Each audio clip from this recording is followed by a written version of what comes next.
তাফসির ছিল মিলে ব্যস্ত। ত্রপাকে পাত্রপক্ষ দেখতে এসেছে এই খবরটি তার কাছে পৌঁছেছে মিনা। বলতে যতটুকু দেরি, বাইকে একটানে বাড়িতে আসতে লেগেছে মিনিট 10। বাড়িতে এসে এক দফা চেঁচামেচি করেছে বড় ভাইয়ের সাথে। এই বিয়েতে তার সায় নেই, একদমই নেই। নাজিম শারফান গাজীর সাথে ড্রয়িং রুমে বসে এলাকার রাজনৈতিক কিছু প্রসঙ্গ টেনে গল্প জুড়েছে। তাফসির ভরা মজলিসে নাজিমকে রীতিমতো টেনে পেছনের উঠানের লেবু গাছের আড়ালে নিয়ে বলল, করছোটা কি? মাথা ঠিক আছে তোমার? ছেলের পরিবার বড় লোক, তাই এক পায়ে রাজি হতে হবে? এই ছেলের আছে কি বলো, ছেলের কি আছে? নাজিম শ্বাস টেনে সহজ গলায় বলল, ছেলের সাহস আছে, শিক্ষা আছে, বুদ্ধি আছে। যে ছেলে বয়সের 3 বছরের বড় মেয়েকে বিয়ে করলে এক রাত্রে নিজের বাবা মাকে মানাতে পারে কোনো ঝামেলা ছাড়া, পরিবার গুছিয়ে নিয়ে আসতে পারে পরের দিন, আমার তার অযোগ্যতা নিয়ে কোনো সন্দেহ নেই। এখন তো ফাইনাল ইয়ার তার, মাস্টার্স শেষ করে অবশ্যই কিছু করবে। ছেলে কিছু যে করছে না তাও তো নয়, টিউশনই করে, ইটস আ প্রফেশন, প্রমাণ করে ছেলে কর্মঠ। তাফসির একটু তাচ্ছিলের হাসি হাসলো, ভাইজান আই এম টেলিং ইউ, তোমরা সবাই আমার রাগ উঠাচ্ছ। নাজিম ভাইয়ের রাগকে পাত্তা না দিয়ে উল্টো এক ধমক বসালেন জোরসে, চুপ থাক, তোর ভাগ্নি রাত্রিবেলা দম আটকে কাঁদে ওই ছেলেটার জন্য, গিয়ে পারলে তাকে ফেরা। শোন, আমি চাই না এ পরিবারের কোনো বাচ্চা প্রেম টেম নামের নষ্ট বিষয়ে জড়াক। সেই সাথে এও চাই না মনে একজনকে পুষে রেখে আরেকজনের সাথে কবুল বলুক, মনের বিরুদ্ধে যেতে নেই। তাফসির দীর্ঘশ্বাস ফেলল। আপাও তার মনের বিরুদ্ধে যায়নি, বিয়ে করেনি মেহেদাব ভাইকে, এজন্য আপার কপালটা কত ভালো হলো, তাই না? নাজিম জবাবটা দিলেন দৃঢ় গলায়, ত্রপার কপাল তরুর মতো হবে না, আর হলেও ত্রপা তরু নয়। এখন শান্ত হ, যা হচ্ছে হতে দে, দিয়ে দে এখানে বিয়ে। পরিবারটা সভ্য আছে, শারফান ভাইয়ের বউকে চিনি, মাটির মানুষ, কোনো ভাই বোন নেই, একমাত্র ছেলে, আর কি চাই? সব একসাথে পাবি, পাওয়া যায়। তাফসির চুপ হলো ভাইজানের শেষ কথাতে। ভাইজানকে বলে বিশেষ কোনো লাভ নেই, ওর কথা বলার দরকার ত্রপার সাথে, মেয়েটিকে বোঝা দরকার বিয়ের আগে প্রেম ভালোবাসা অতি মিথ্যে বিষয়, কোনো ভিত্তি নেই এসব অনুভূতি। আগে তাফসির নিশ্চিত হতে হবে ত্রপার দিক থেকে বিষয়টা গভীর হয়েছে কতটা। ত্রপা তখন নিজের ঘরের দেয়ালে পিঠ ঠেকিয়ে দাঁড়িয়ে আছে, তার উদাস চোখ জোড়া বিছানার ওপর রাখা হলুদ রঙা মসলিন শাড়িতে স্থির। এই সুন্দর শাড়িটা বড় মামির, আলমারি খুঁজে আম্মা বেছে বেছে বের করেছে এটা। এখানে রাখার সময় বড্ড খুশি খুশি গলায় তরুলতা বলে গেছে তার ত্রপার রঙটা এই শাড়িতেই ফুটবে। পাত্রপক্ষ ড্যাব ড্যাব করে চেয়ে থাকবে ওর দিকে, আসলে ফুটবে। কিন্তু ত্রপার সাহস হচ্ছে না এই শাড়িটা গায়ে জড়ানোর। ওর মনে হচ্ছে এই শাড়ি গায়ে জড়ালে ও এই পৃথিবীর শ্রেষ্ঠ নির্লজ্জ আর বেলাজ মেয়েতে ভূষিত হবে, যে নিজের থেকে ছোট একটা ছেলের ওপর বেখেয়ালি মন হারিয়েছে। পুরোপুরি ভরাডুবি হয়েছে ত্রপার। আসলে কি বেখেয়ালে? এটা অস্বাভাবিক। কিন্তু ওই চোখ দুটোর দৃষ্টি যা কখনোই ত্রপার শরীরে নয়, ওনা সরে যাওয়া বুকে নয়, বরং সবসময় অগাধ নির্লজ্জতা আর এক জন্মের সাহস নিয়ে ওই চোখেই থাকতো। ডরাতো না ত্রপার মেজাজ আর অবজ্ঞা, অযাচিত দরদ ভেসে থাকতো ত্রপার জন্য। এসব কি ত্রপার এই অনুভূতির যৌক্তিকতা বোঝায় না? আসলে ত্রপা বেলাজ, ত্রপা অসহায় নয়। ত্রপা তো অসহায় হয়ে বাধ্য হয়েছে। দুনিয়া ছাই হয়ে যাক, ত্রপা পাবে আর কাউকে এমন সৌম্যের মতো। কিন্তু কতদিনের জন্য পাবে ও এমন সুখ শান্তি? এটাই যে সুপ্ত ভীতি ত্রপার। আর বছরখানেক গেলেই হয়তো ও বদলে যাবে, ওর চেহারায় দুটো বলি রেখা সৌম্যের আগে পড়বে। মুখটা আর এমন থাকবে না যা দেখলে পুরুষ লোকের দরদ লাগে, টান লাগে। ওর কাঠিন্যতা পাথরে আস্তরণে মোটা হবে আরও। ওর মধ্যে সৌম্য কি খুঁজবে, কি পাবে? ও কতটা দিতে পারবে সৌম্যকে? সৌম্যের পাশে মানায় উচ্ছ্বাসিত কোনো দুরন্ত কিশোরী, ত্রপার মতো মৃতপ্রায় কোনো মানুষ নয়। এটা কি একদিন ওই সৌম্যেরও মনে হবে? তবে যে ত্রপা মরে যাবে, এমন অমন কিছু হলে ও মরে যাবে। ত্রপাকে দুনিয়ার মানুষ খুব শক্ত মেয়ে হিসেবে জানলেও ও একমাত্র ত্রপা জানে ও তরুলতার চেয়েও ভীষণ দুর্বল, ভীষণ নড়বড়ে ওর মনটা। ত্রপার মন ছোট হয়ে আসে হলুদ শাড়িটা দেখতে দেখতে, আবার হুট করে বড্ড ইচ্ছা করে ওটা পরতে, খুব ইচ্ছা করে। ত্রপার সিদ্ধান্তহীনতায় দুলছে মাঝগাঙে, ওর গোটা সত্তা আহাজারি করছে, কেউ উদ্ধার করো আমাকে, কেউ উদ্ধার করো। ঘরের জানালাগুলো সব কটা খোলা, বাইরের ঘুটঘুটে অন্ধকার ট্রপার বিষণ্ণতা বাড়ায়। ওকে পাত্রপক্ষ থেকে সময় দেওয়া হয়েছে রেডি হতে, আর ও সময়টা কেঁদে কেটে অতিবাহিত করছে। অপাশের ঘরে সৌম্য কী করছে? ট্রপার জন্য প্রতীক্ষা।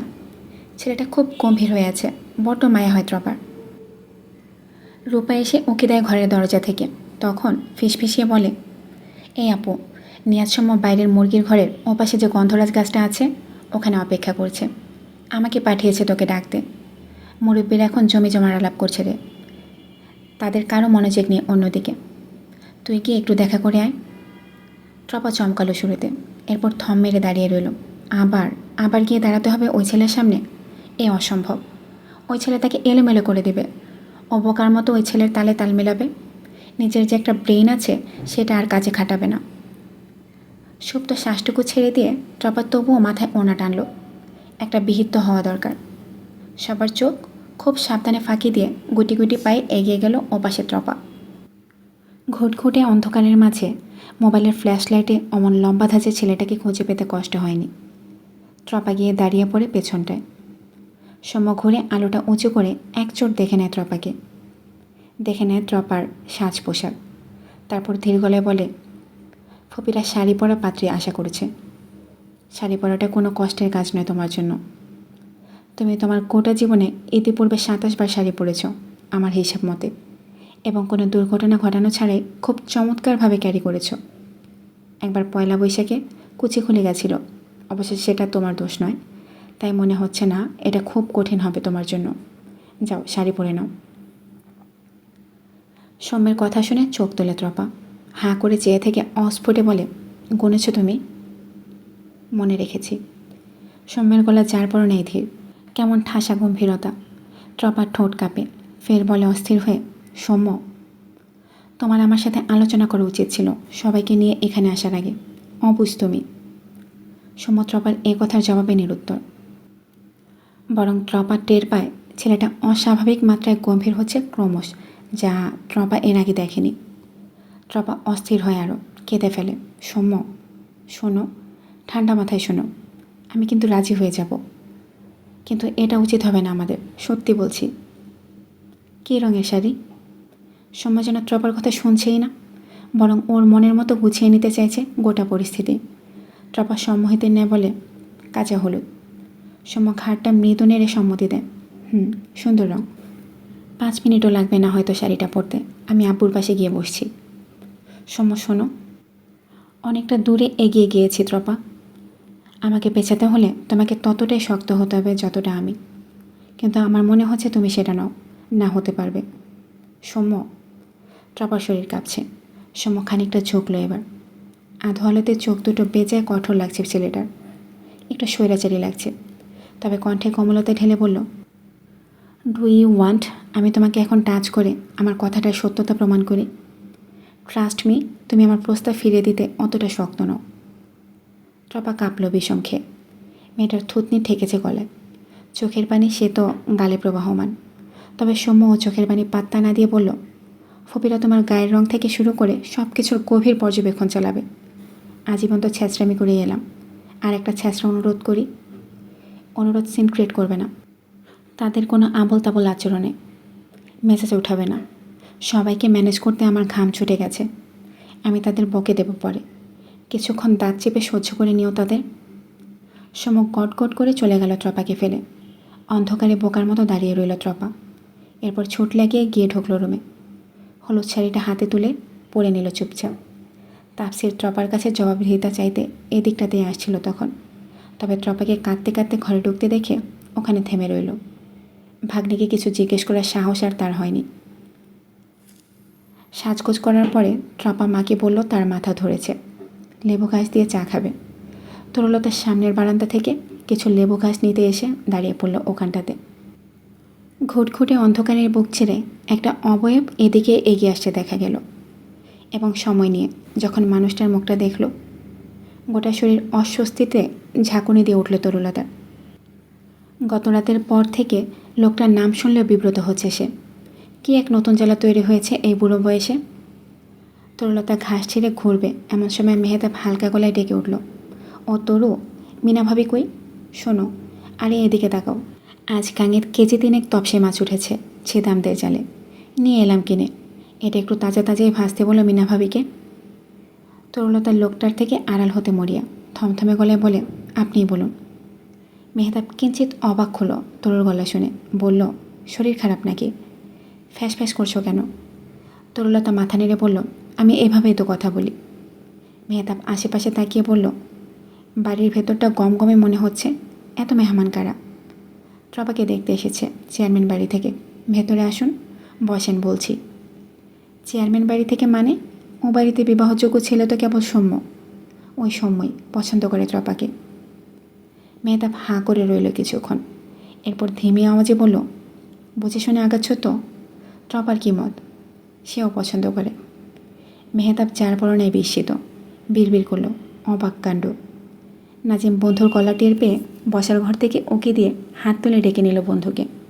এই দিকে আয়, দেখ কারা এসেছে, আয় আয়। মেহতাব তার হাতের মাছের ব্যাগটা তরুর হাতে ধরিয়ে দিতে দিতে বলল, একদম লাল লাল করে ভেজে ভুনা করতে বলবে ভাবিকে। তোমার তো আবার মনে থাকে না কিছু, এটা মনে রাখবে। কেমন করে ভাজতে হবে বলো তো?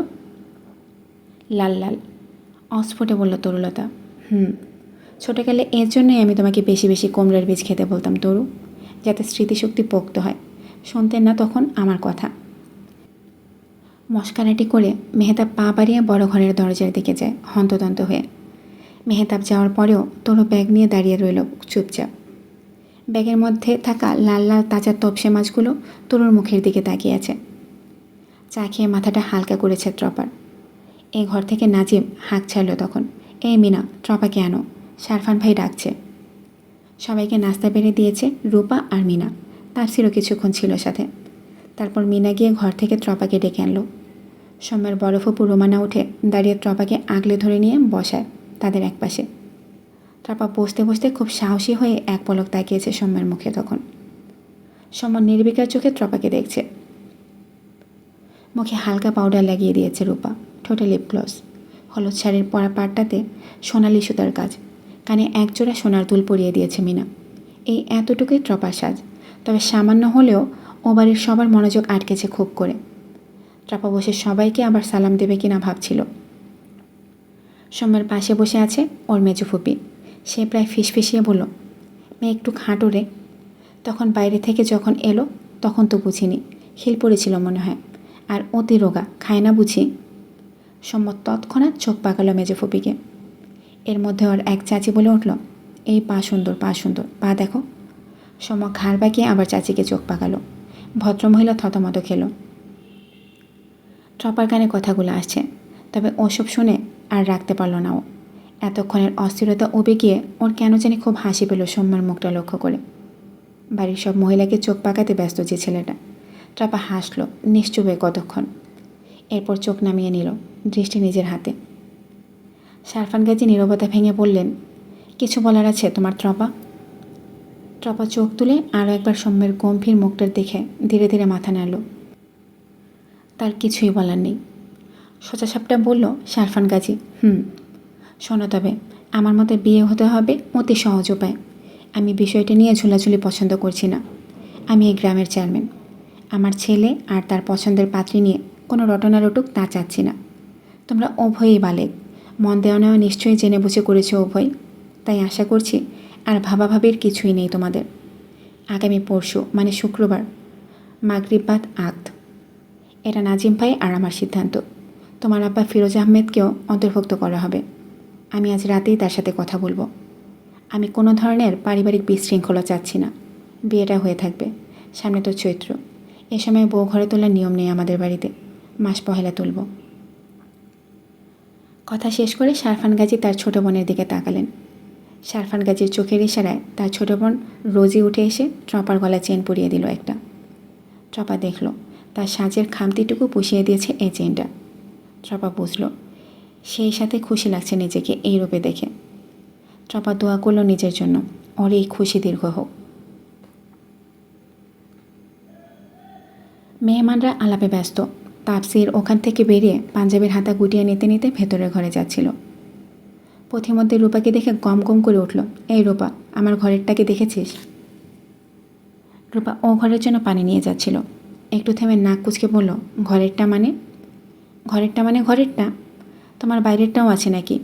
এক চর খাবি। রূপা ঠোঁট উল্টে বলল, তো ঠিকভাবে বলো, ঘরেরটা ঘরেরটা করছো কেন? কি ঘরেরটা? চেয়ার তোমার নাকি টেবিল? বুঝবো কী করে? তাপসির দম ফেলল, একটু সংকোচ নিয়ে বলল, তোর ছোটো চাচি। রূপা হাই তুলল, ও, তুমি ছোটো চাচিকে খুঁজছো? আমি ভাবলাম চেয়ার টেবিল খুঁজছো। আচ্ছা, আমার ভুল হয়ে গেছে। এখন বলেন সে কই? তাকে কেন দেখতে পাচ্ছি না? আছে রান্নাঘরে, রাত্রিরে ভোজ আছে তাই রাঁধছে। বড় কোনো কাজ না থাকলে তাকে এখন ডেকো না চাচ্চু। আজ কৈতরি আপা নেই, মা তোমাকে খুব বকবে তার সহকারীকে রান্নাঘরে থেকে ভাগিয়ে নিলে। রূপা হাসতে হাসতে বেরিয়ে যায় কথাটা বলে। তাপসি সোজা গিয়ে দাঁড়ায় রান্নাঘরের দরজা। জানে না কেন, তবে ইদানিং এমনটাই হচ্ছে। এই 5-6 দিন ধরে বাড়িতে ফিরলে এই মেয়েটার মুখটা না দেখলে অবধি একটা খালি খালি থেকে যায় মনে। যেমন খুব ছোট থাকতে তাপসির স্কুল থেকে ফিরে মাকে খুঁজত। ছোট থেকে মেজাজি ছেলেটা মাকে না পেলে পাগল হয়ে যেত রাগে। এখনও তাই। এই মেয়েকে ঘরে না পেলে রাগ লাগে, প্রচুর রাগ লাগে ওর। বকতে ইচ্ছা করে ভীষণ। ঘরের মানুষ তুই ঘরে থাকবি না? তুই কেন বাড়ির উঠানে বাগানে গিয়ে বসে থাকবি? তাপসির বাড়ি ফেরার সময়টিতে সারাদিন কী করিস? একটা লম্বা ঘোমটা টেনে চুলার পাশে দাঁড়িয়ে আছে সে। চিকন চুরি পরা হাত দুটো সমানে খুন্তি নেড়ে যাচ্ছে পেতলের কড়ায়। কড়ায় খাসির মাংস চড়েছে। চুলার থেকে মেয়েটার দূরত্ব 1 হাত সমান হবে। গায়ের শাড়িটাও একজ সুতোই হবে, একটু সিল্কের ধাঁচে। খানিকটা তাপ পেলেই একটা দুর্ঘটনা ঘটবে নির্ঘাত। তাপসির মিনিট খানিক চেয়ে থেকে খেকিয়ে উঠল স্বভাবসুলভ, হ্যাঁ হ্যাঁ, একদম চুলার মধ্যে ঢুকে যাও। অত দূরে দাঁড়িয়ে আছো কেন? এক মনে কাজ করছিল বেলি। আচমকে এই শটটা শুনে ভরকে গেল পুরোপুরি। ঘুরে দাঁড়িয়ে বুকে থুতুড়ি দিতে হলো মেয়েটাকে। ভয়ের মাত্রা এতটাই ছিল, এখন হাঁপাচ্ছে। সে সাথে রাগ হয়েছে খানিকটা। একটু ভালো করে কি বলা যায় না?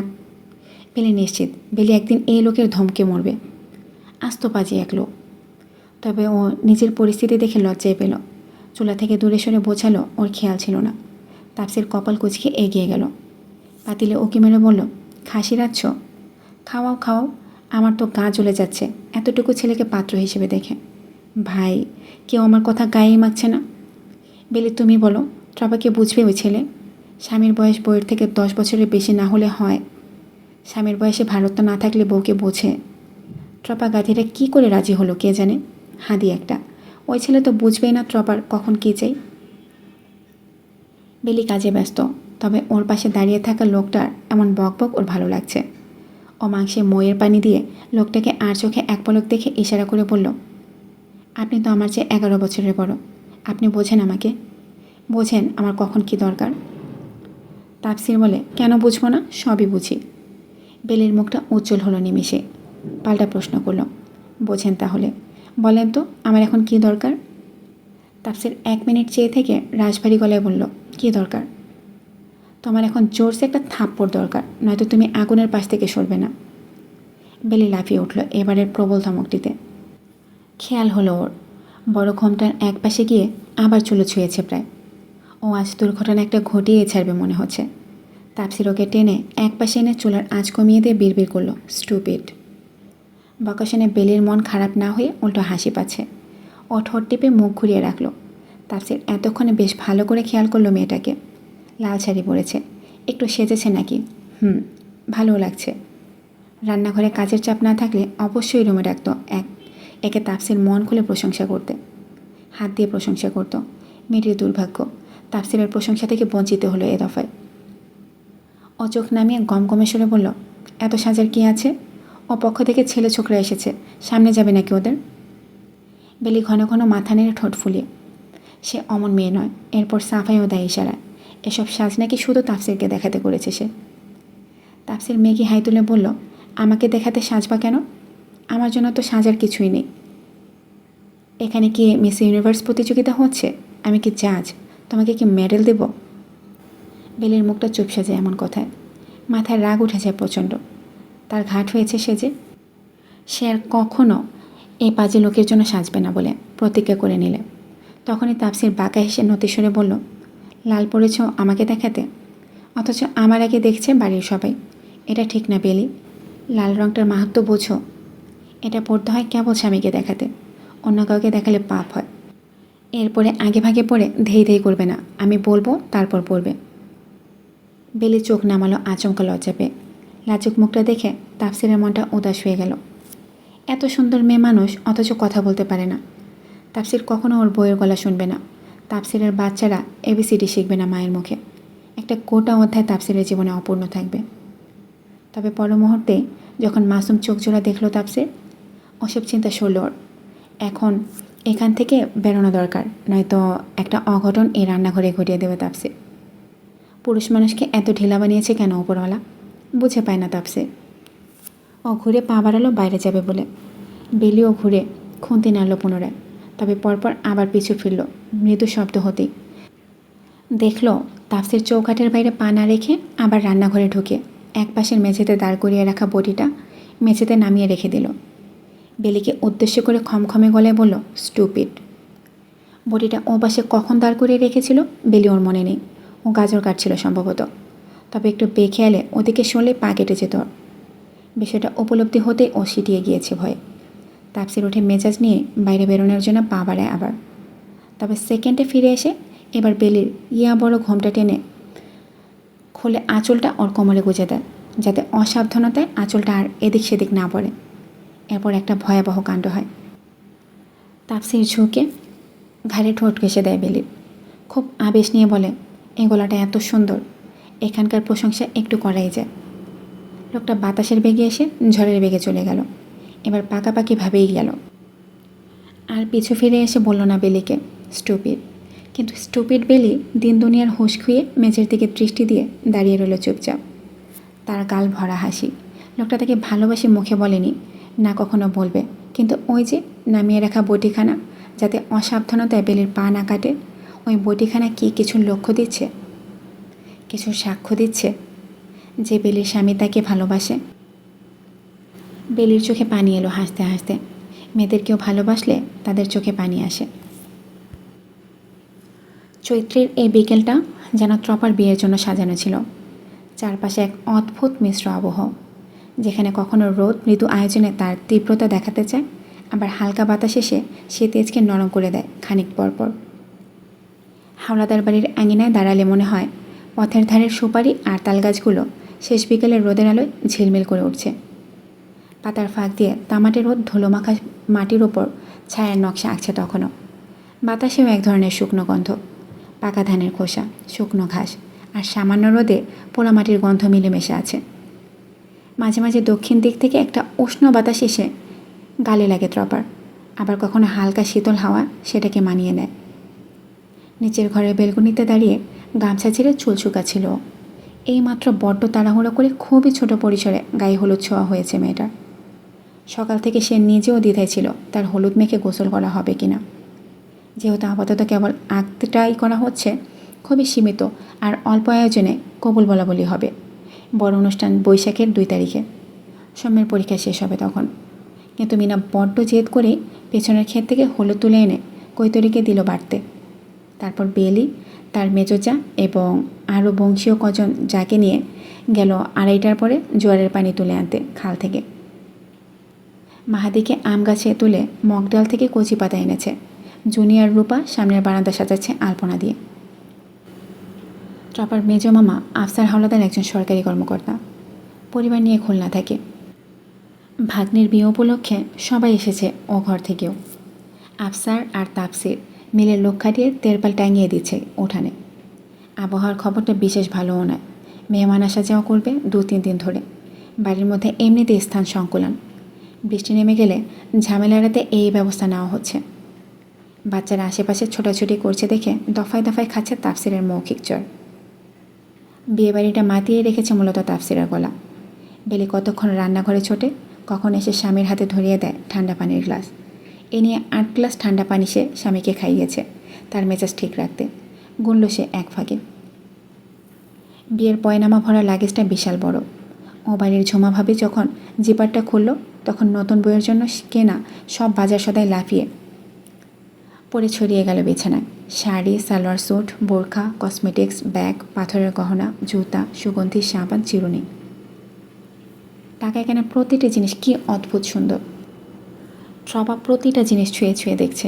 এগুলো স্রেফ উপহার তো নয়, ট্রপার অন্য জীবনে প্রবেশ করার আগাম সংবর্ধনা, ট্রপার সম্মান। কিছুক্ষণ ট্রপাকে দেখতে গিয়ে ওকে এক পাশে সরিয়ে দিল সবাই। এরপর বাকিরা পরখ করে দেখছে সব। কেউ কেউ বলছে, চেয়ারম্যান বাড়ির মানুষদের কি এলেম দেখছিস? ঠিক বুঝেছে ট্রপাকে কোন কোন রঙ মানায়। এত কম সময়ে কত বাজার, তাও নিখুঁত, খুব স্টাইলিশ সব। আমাদের গঞ্জের বাজারে এত ভালো জিনিস খুঁজে বের করা সময় সাপেক্ষ ব্যাপার। ট্রপা একটা ম্যাজেন্টা রঙের টাঙ্গাইল শাড়ি পরে ঘোমটা টেনেছে মাথায়। বাকিদের কথা শুনে হাসলো নিশ্চুপে। কেউ না জানুক, ও জানে এসব কেনার পেছনে কার এলেম আছে। এত কম সময়ে কেবল ট্রপার পছন্দের বাজার করার মতো একজন উন্মাদ ট্রপার কপালে জুটেছে। আয়নায় দাঁড়িয়ে ট্রপা নিজের কপাল দেখছে। কিছুক্ষণ আগে বাড়িতে এসেছিল সৌম্যের ছোট ফুপা। সে এসেছিল ও বাড়ি থেকে যাবতীয় স্বর্ণালঙ্কার যা ট্রপাকে দেবে তার শাশুড়ি, সেসব ট্রপার হাতে পৌঁছে দিতে। সে এসে নাস্তা খেয়ে আবার চলে গেছে ও বাড়িতে। স্বর্ণালঙ্কার হাতে পেয়ে মেয়েদের দল লেগে গেছে ট্রপাকে বউ সাজাতে। এর মাঝে ও বাড়ি থেকে সায়রা খাতুন কল করে কথা বলেছেন হবু পুত্রবধূর সাথে। ট্রপা টের পেয়েছে মানুষটা স্রেফ ছেলের জেদের কাছে হার মেনে ট্রপাকে প্রবেশাধিকার দিচ্ছে তার জীবনে।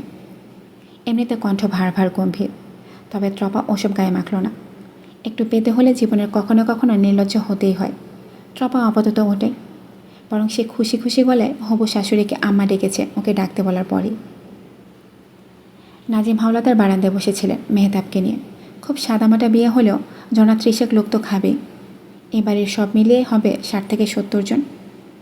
সকাল থেকে বন্দোবস্ত করে এখন হিসেব মিলেছে টাকা আর বাজারের। কাজী ঠিক আছে কিনা এটা জানতে শারফান গাজী 2 বার করে কল করেছে। বিষয়টা নাজিমের ভালো লেগেছে। লোকটার কথা একেবারে পাকা। ট্রপার বাবা যেমনই হোক, ও এই জীবনে একজন দৃঢ় ব্যক্তিত্বের শ্বশুর পাচ্ছে, এটা নিশ্চিতভাবে বলা যায়। এখন সবটা মানিয়ে চলতে পারলেই হলো। সন্ধ্যার ঠিক আগে আগে তাফসির এক দফা উঠানে পাক খেয়ে এসে নাক কুচকে বলল ভাইকে, ভাইজান, তোহরা ভাবির থেকে আমার কানে এলো গোমস্তা বাড়ির লোকজন হাসাহাসি করছে এ বিয়ে নিয়ে। তারা চেঁচাচ্ছে পাত্রের বয়স কম, তাই আমার গায়ে লাগছে এমন ব্যঙ্গ। মাগরিবের আগে কয়েকটাকে একটা করে চড় মেরে আসি। নাজিম কুচকে বলল, হাসাহাসি কেন? যা খুশি তাই করুক, মাথা কামাস না ওদের নিয়ে। তুই গিয়ে টেবিল পাত বাইরে, প্রতি টেবিলে 6টা চেয়ার রাখবি। কাজের চেয়ে বড্ড কথা বলিস। আর গান বাজাতে দিচ্ছিস না কেন বাচ্চাদের? খুব ওলামায়ে কেরাম হয়ে গেলে দেখছি। জুমাবার ছাড়া তো মসজিদে যাস না, বাচ্চাদের আনন্দ নষ্ট করিস না। তাফসিরের মুখটা লটকে গেল। পরপর খ্যাপা গলায় বলল, বিয়েবাড়িতে ওরা গান বাজাবে, ড্যাডি মাম্মি হ্যাঁ নেহি ঘাট পে, পিছলে কামড়ে মেয়ে ঘুসকে, কুস্তু কানে গিয়ে ছুপকে। আমাকে এগুলো বাজাতে দিতে হবে? কে তোমার কাছে নালিশ করেছে? নাম বলো, নাম বলো, সব কটাকে চড় মারবো আমি। তাফসিরের গর্জন শুনে বাচ্চারা আবার পেছনের উঠানে পালিয়েছে।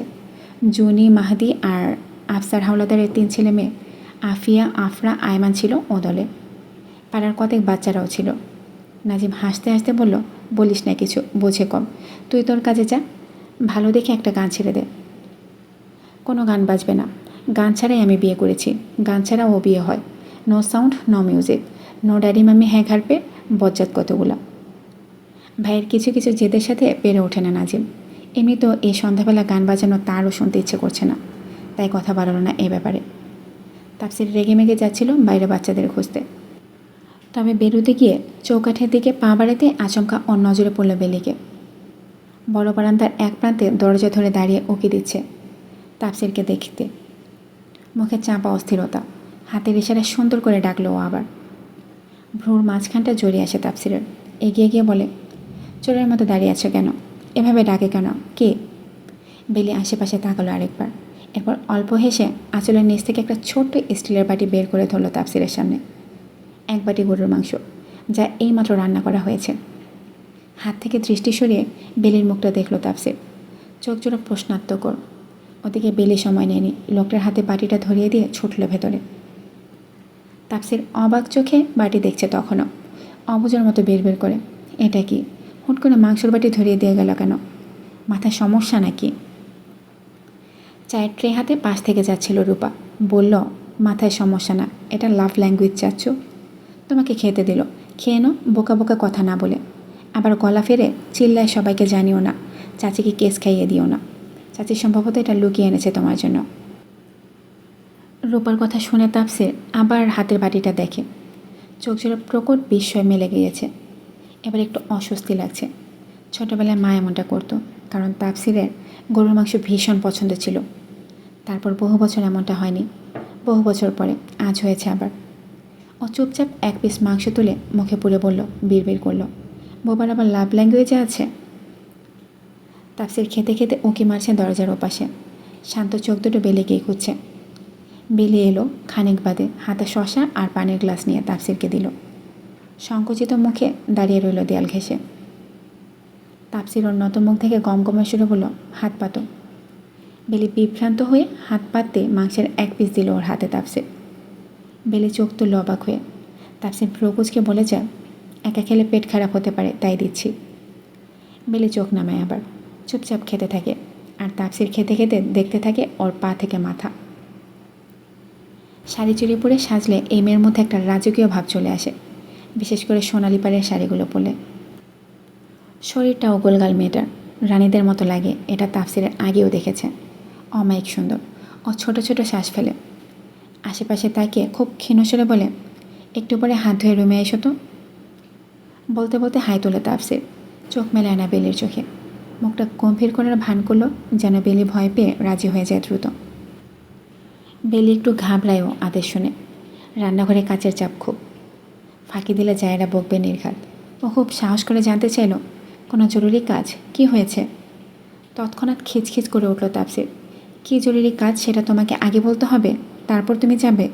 এত বেশি বুঝতে চাও কেন আমার থেকে? বেলি ঢোক গেলে মাথা নাড়ল দুপাশে। সে বেশি বুঝতে চায় না। হাতের বাটিটা বেলির হাতে ধরিয়ে দিল তাপসির। ঘুরে দাঁড়িয়ে বলল, গুড, আইসো, সমস্যা নেই। এবার বকবও না, বকার নাম করে অন্য কিছুও করব না। এমনি আইসো, অনেক জরুরি কাজ এটা, কিন্তু অন্যরকম জরুরি কাজ। বেলির লটকানো মুখে রান্নাঘরের দরজায় তাকায় আবার। ওর ভয় হয় সবার কথা শোনা। তাপসির মেজাজ নিয়ে বলে, ওদিকে কি দেখো, কেউ কিছু বলবে না। এমন জরুরি কাজ এ জীবনে তারাও বহুত করেছে। আমাদের পালা এখন, ভয় পেও না। সত্যিই মারবো না, বকবো না। আইসো, ভেরি ইম্পর্ট্যান্ট। নয়তো অনেক বড় ক্ষতি হতে পারে আমাদের দুজনের। রূপা চা নিয়ে মেহতাব আর নাজিমের কাছে গেল। যাওয়ার আগে মাথায় ওড়না টেনেছে বড় করে। মেহতাব চাচাকে দেখলেই সে মাথায় ওড়না টানে আজকাল। ভবিষ্যতে শ্বশুর হবে কি না? জবে থেকে কানাঘোষা শুরু হয়েছে, তরুলতার ইদ্যত শেষ হলে আবার বাবা, ফুপি আর মেহতাব চাচুর বিয়ের কথা উঠাবে। তবে থেকে রূপার আনন্দ ধরে না। মেহতাব চাচু তার শ্বশুর হবে আর তরুলতা হবে তার শাশুড়ি। সব আপন আপন, সবাইকে রূপা চেনে। শ্বশুরবাড়িতে সবাই আপন হবে। স্বামী তো তার আগের থেকেই আপন, বাবার বন্ধুর ছেলে। কিশোরী রূপা মনে মনে হিসাব মিলিয়েছে। মেহতাব চায়ে চুমুক দিতেই রূপাকে ধমকে বসলেন একটা, এই পাগল, করেছিসটা কি? কী করেছি? চিনি দিয়েছিস পাগল। তুই জানিস না আমি চিনি খাই না চায়ে? আমার জন্য নতুন নতুন চা বানাস তুই। সেদিনও এই কাজ করেছিস। তোর মন থাকে কই আজকাল? রূপা জিভ কাটল, মনে মনে বলল, আমার মন আপনার ছেলের কাছে থাকে চাচ্চু, কানাডায়। মুখে অবশ্য এমন কথা বলে বাড়িতে আগুন লাগানোর সাহস নেই রূপার। সে কাপটা ফিরিয়ে নিয়ে বলল, আমি এক্ষুনি পাল্টে দিচ্ছি আরেক কাপ। ভেতরে গিয়ে রূপা তার ফুপিকে ডাকতে শুরু করলো হেরে গলায়, ও ফুপি, ফুপি, এক কাপ চিনি ছাড়া চা বানিয়ে দাও না সামনের বারান্দায়। আমার আলপনা দেওয়া বাকি পড়ে আছে ওপাশে, শুকিয়ে যাচ্ছে রং। তরুলতা বিছানা চাদর পাল্টাচ্ছিল প্রতিটি ঘরে। নরম গলায় বলল, দিচ্ছি। এপাশে বিব্রত হতে হলো মেহতাবকে। ঘটনার সারসংক্ষেপ ইতিমধ্যে তার কানেও গিয়েছে। কাল রাতে ছেলের সাথে কথাও কাটাকাটি হয়েছে বিষয়টা নিয়ে। আজ 2 বছর ধরে ছেলের জেদের সাথে যুদ্ধ করতে করতে একসময় নিজেকে মানিয়ে নিয়েছে দ্বিতীয় বিয়ের জন্য। তার একাকী জীবনের সাথে জড়িয়ে যদি আরেকজন ভালো থাকে, এটা যে তার জন্য খুব বেশি ঝামেলার হবে তা নয়। বহু দ্বিধাদ্বন্দ্বে ভুগে ছেলেকে মত দিয়েছে শেষটায়। ছেলেও নাছরবান্দা, সাথে আছে তার বোনেরা এবং নাজিম। কিন্তু তাই বলে তরুলতার সাথে যে দিনগুলো যায় সেগুলো আবার এভাবে টানা যায়? কি বিব্রতকর ব্যাপার। তরুলতা বারান্দায় চা এনে বলল, চিনি ছাড়া চা কার? মেহতাবকে দেখে একটু থমকালো তরু। বুঝলো সবটা। কেউ কারো দিকে আর তাকালো না। তরু চুপচাপ এগিয়ে চায়ের কাপটা টি টেবিলে রেখে গিয়ে চলে এলো। আবার মিনিট 3 পরে ঘরে ঘুরে আবার গিয়ে 1 প্যাকেট নোনতা বিস্কুট রেখে এলো পিরিচে। এবারে কেউ কারো দিকে তাকালো না। তবে মেহতাবের টানা দৃষ্টি ও নোনতা বিস্কুটের দিকেই দীর্ঘ সময়। পাত্রপক্ষ এসেছে সন্ধ্যার পর। কনেপক্ষ থেকে একটা শেরওয়ানি দেওয়া হয়েছে বরকে, সম্পূর্ণটাই সাদা, খুবই সাদামাটা পুঁতির কাজ। ট্রপা আবার শেরওয়ানি পছন্দ করার সময় ছোটো মামাকে বলে দিয়েছিল জবরজং যেন না হয় শেরওয়ানি, ওসব ট্রপার পছন্দ না। তবে শুভ্র শেরওয়ানিতে সম্মুখে ঠিক সৌম্য দেখতেই লাগছিল। গম্ভীর মুখে বাবার পেছন পেছন গেট দিয়ে ঢুকছে নতুন বর। গুরু গম্ভীরই ছিল তার চলন বলন। মুরব্বীদের একাধারে সালাম দিয়ে বসে পড়েছে বসার ঘরের একটা সোফাতে। তাফসির আর আফসার গিয়ে বরপক্ষের লোকজনকে শরবত দিচ্ছে হাতে হাতে। ওখানে ট্রপার বাবা ফিরোজ আহমেদও ছিল, যে বসে আছে এক কোণে মেহমানের মতো। বিয়ে খেয়ে উঠে আবার দৌড়াবে নিজের স্ত্রী পরিবারের কাছে, এমন একটা তাড়াহুড়ো ভাব তার চেহারা। ট্রপার সাথে তার বাবার কথা হয়েছে এক ফাঁকে। ট্রপা বিশেষ উৎকণ্ঠা দেখায়নি বাবার চাপার নির্লিপ্ততা দেখে। ওর দোয়া চাওয়াটা কর্তব্য এবং প্রয়োজনীয় ছিল, ও সেটা করেছে। ট্রপা কেবল আগামীর আশা রাখে। অতীতে যা ওর ভাগে পড়েনি সেসব আর টানাটানি করতে চায় না তার মন। ঠিক রাত 8:30টায় ট্রপাকে ধরে এনে বসানো হলো বসার ঘরের পূর্ব পাশের একটি সোফাতে, ঠিক সৌম্যের পাশে। দুপক্ষের ময়মুরব্বী চারিপাশে ঘেরাও করে চেয়ার পেতে বসে আছে, দৃষ্টি সবার কাজীর হাতের রেজিস্ট্রি খাতায়। ট্রপাকে পেছন থেকে কাঁধ আগলে ধরে রেখেছে তার বড় মামি। ফিরোজ এসেছে শুনে তরলতা যায়নি আর ও পাশে। হাত পা তার এমনভাবে কাঁপছে সন্ধ্যার পর থেকে, যেন মনে হচ্ছে সে ট্রপার থেকেও খুকি। তাই নামাজে বসেছে একটু সাহস চাইতে, মেয়ের জন্য দোয়া চাইতে। কাজী মাজহারুল ইসলাম এই উপজেলার নামকরা কাজী। সে আবার দুপক্ষের আত্মীয় হয় লতার পাতায়। বিয়ে পড়ানো শুরু করে ট্রপাকে বললেন কবুল বলতে। অল্প সময়ের জন্য ট্রপা গুটিয়ে গেলেও নিজেকে ছাড়ল পরপর। কোনো ভনিতা নয়, কোনো স্থবিরতা নয়। ওকে বলতে হবে যখন, তাই আস্তে ধীরেই তবে দৃঢ়গলায় বলল কবুল। সৌম্য এক দৃষ্টে ট্রপার সেই হাতটা দেখে চলেছে, যে হাত নিজের আঁচল খামচে ধরে মনের অস্থিরতায় লাগাম টানবার চেষ্টা করছে। হাত ভরা মেহেদির রং, এক কোণে ছোট করে লেখা এস। সৌম্যের ঠোঁট ভরল অস্পষ্ট হাসিতে। কাজে এবার ওর মুখের দিকে চাইতে ও সহজ গলায় বলল কবুল। ওখানে দুটো শব্দ উচ্চারিত হয়নি, দুজনের মুখ থেকে কেবল। এক জন্মের অঙ্গীকার নিয়েছে তারা, এক জন্মের প্রতিশ্রুতি, যা ভঙ্গ করলে আল্লাহ বেজার হবেন। বিয়েতে দেনমোহর 2 লাখ টাকা। কিছু শর্ত ছিল, সৌম্য সেগুলোতে সহসাই সই করে কলম এগিয়ে দিয়েছে ট্রপার ওই কাঁপতে থাকা হাতে। ওদের ঠোঁটে সেই প্রতিশ্রুতিগুলো সবিস্তারে উচ্চারিত না হলেও উচ্চারিত হলো কাজী মাজহারুল ইসলামের কণ্ঠে। কাজী চাচা ট্রপার বেনারসির নিচে নত করে রাখা মুখটাকে এক পলক দৃষ্টি ফেলে আওড়াতে লাগলেন আলহামদুলিল্লাহ, বিবাহ সম্পন্ন হয়েছে তোমাদের। এখন থেকে আমৃত্যু তোমার পাশে যে লোক বসে আছে তিনি তোমার স্বামী, অর্থাৎ অভিভাবক, তোমার বন্ধু এবং তোমার অন্যতম শুভাকাঙ্ক্ষী। মুসলিম বিয়ের সবগুলো শর্ত মেনে সে তোমাকে স্বীকার করেছে, তুমিও তাকে স্বীকার করেছ। তাকে মেনে চলবে, সম্মান করবে এবং সবসময় স্বামীর বাধ্য থাকবে। অবাধ্যতা বা উচ্ছৃঙ্খলতা করবে না। এ দুনিয়াতে তিনিই এখন তোমার অন্যতম আপন এবং তোমার জীবনের সর্বোচ্চ অংশীদার, তোমার অস্তিত্বের জিম্মাদার। আল্লাহ তোমাদের দুজনের ভালো করুন। তোমরা আর তোমাদের সম্পর্ক সবসময় ওনার রহমতের চাদরে মোড়ানো থাকুক। ট্রপার এ পর্যায়ে মৃদু কাঁপুনি উঠেছে। ওকে কেউ জড়িয়ে ধরলে ভালো হতো। ওর পানির তেষ্টা পাচ্ছে। ওর অস্থিরতা কেউ টের না পেলেও সৌম্য পেয়েছে। ওর দৃষ্টি সরেনি মেয়েটার হাত থেকে। রূপাকে চোখের ইশারায় বলল পানি দিতে। রূপা ছুটে গেল পানি আনতে। মাজহারুল এরপর সৌম্যের মুখ দেখে বলতে শুরু করে, পাশে যে বসে আছে সে তোমার স্ত্রী, তার গায়রতবান স্বামী হবার চেষ্টা করবে। আমৃত্যু সে তোমার দায়িত্ব, সে তোমার অধীনস্থ। অধীনস্থ মানে এই নয় যে তুমি স্বৈরশাসক হবে। সে তোমার অধীনস্থ, তার মানে তোমাকে তার প্রতি কোমল থাকার নির্দেশনা দিয়েছেন আল্লাহ। নরম থাকবে, তাকে বন্ধু মনে করবে। তার থেকে যতটুকু সেবা নেবে তার চেয়ে দ্বিগুণ হাদিয়া তাকে উপহার দেবে। এটা পুরুষ হিসেবে তোমার শ্রেষ্ঠত্ব প্রমাণ করবে। স্ত্রীর হক নিয়ে কোনো গাফিলতি করবে না। তোমাদের জোড়া আল্লাহ নির্ধারণ করে দিয়েছেন। তার সিদ্ধান্তকে সম্মান জানিয়ে একে অপরকে ভালোবাসবে, আজীবন আগলে রাখবে। সংসার জীবনে সুখী হও দুজন। আত্মীয় হিসেবে মাজহারুল কনেবরকে পরামর্শ দান শেষে 2 হাত তুললেন রবের দরবারে। তাকে অনুসরণ করল বসার ঘরে উপস্থিত প্রতিটা ব্যক্তি। নবদম্পতির নবজীবনের শুভকামনায় চাপা গুঞ্জন ছড়িয়েছে ও ঘরে পুরো মোনাজাতের সময়টা। তরুলতা নামাজ শেষ করে উঠে এসে দরজার পেছন থেকে উঁকি দিয়ে দেখল মেয়ের বিয়ে। চোখ দুটো ছলছল করছে তার। রাতের ভোজ শেষ হয়েছে 9:30টার মধ্যে। ট্রপার বাবা বিদায় নিয়েছেন বরের বাড়ির লোকজনও। বরের সাথে থেকে গিয়েছে সৌম্যের কাজিন কতে সাদমান এবং আনাস। এ বাড়ির মুরব্বীদের ঘর গোছানোর ব্যস্ততা তুমুল তখন। বর বউকে আপ্যায়নের কাজটা ছোটরাই তুলে নিয়েছে নিজেদের কাঁধে। সেখানে বড়দের আর নাক গলানো নিষেধ। তরুলতা মেয়ের কপালে একটা চুমু এঁকে দিয়ে মেয়ে জামাইয়ের হাতে একটা আংটি তুলে দিলেন। পরপর চলে গেলেন নিজের ঘরে ঘুমাতে। বর বউকে নেওয়া হলো বাসর ঘরে। দলে রয়েছে ট্রপার কয়েকজন বান্ধবী এবং এদের দলপতি রূপা। ঘরটাকে সুন্দর করে সাজিয়েছে সন্ধ্যা থেকে। বিছানায় সাদা রঙের চাদরে গোলাপি ফুলের নকশা, ছড়িয়ে আছে গোলাপ ফুলের পাপড়ি। সে পাপড়িগুলো দিয়েই লেখা হলো সৌম্য প্লাস ট্রপা। ট্রপার মাথার লম্বা ঘোমটাটা তখনও ওভাবেই আছে।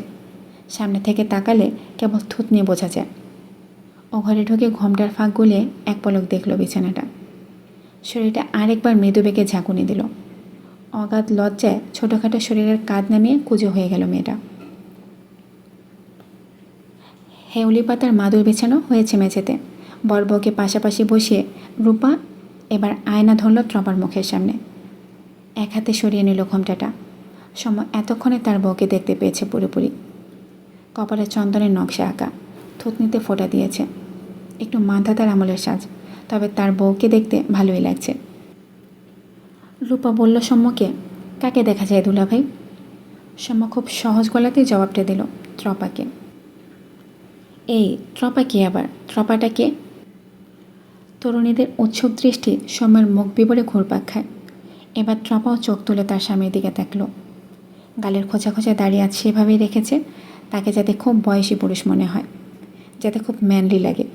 ট্রপার হাসি পেল খুব জোরসে, কিন্তু হাসতে পারল না। বলুন দুলাভাই, কাকে দেখা যায়? ট্রপাটা কে? সৌম্য শালিকাদের তাড়া পেয়ে বলল, ট্রপা। সে নাকি আমার অধীনস্থ। মাঝারা মামা বললেন যে। সবে অট্ট হাসিতে ফেটে পড়েছে নতুন দুলাভাইয়ের মস্করা শুনে। ট্রপা হাসল না, উল্টে চোখ নামিয়ে নিল লজ্জায়। ঘরের ভেতর তখন সাদমান আর এ পক্ষ থেকে ট্রপার এক কাজিন ঢুকেছে, হাতে করে সিলিন্ডার আর গ্যাসের চুলা নিয়ে। পেছনে তাওয়া, গামলা, খুন্তি আর বেলুন হাতে ট্রপার কয়েকজন বান্ধবী। একাংশ ভারী অবাক।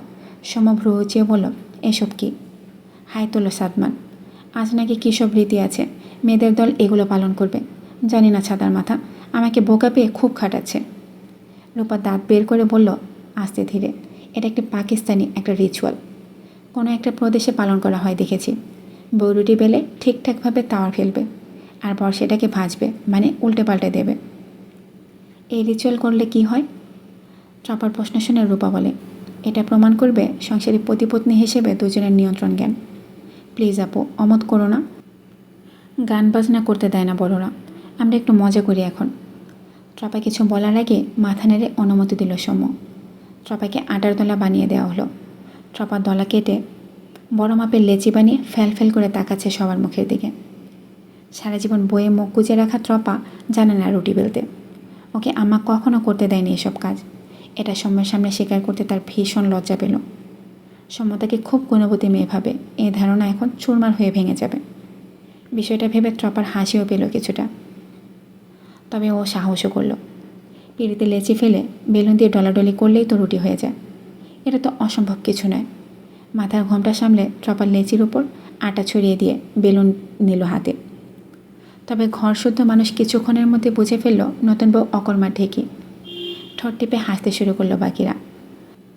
ট্রপা হাতের কাজ থামিয়ে লজ্জায় মাথা নিচু করে নিচ্ছে। রূপা বলল, এ কি রে আপু, তোর সংসারটা এভাবে লম্বা বানিয়ে ফেললি কেন? সংসার তো গোল হয়। পারি না এসব, এগুলো করেছি আমি, আম্মা করায়নি এসব আমাকে দিয়ে।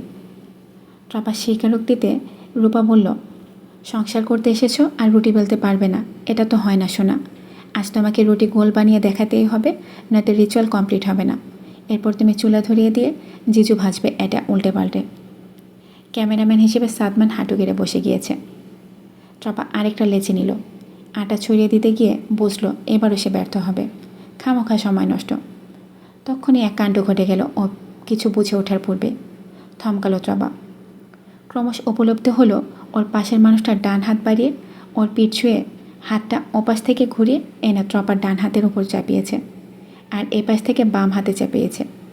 এরপর ধীরে ধীরে বেলুন চালানো শুরু করলো, সব কিছুর নিয়ন্ত্রণ নিয়ে। ঘরের মানুষগুলো বিস্মিত, বেহাল দশা হয়েছে ত্রপারও।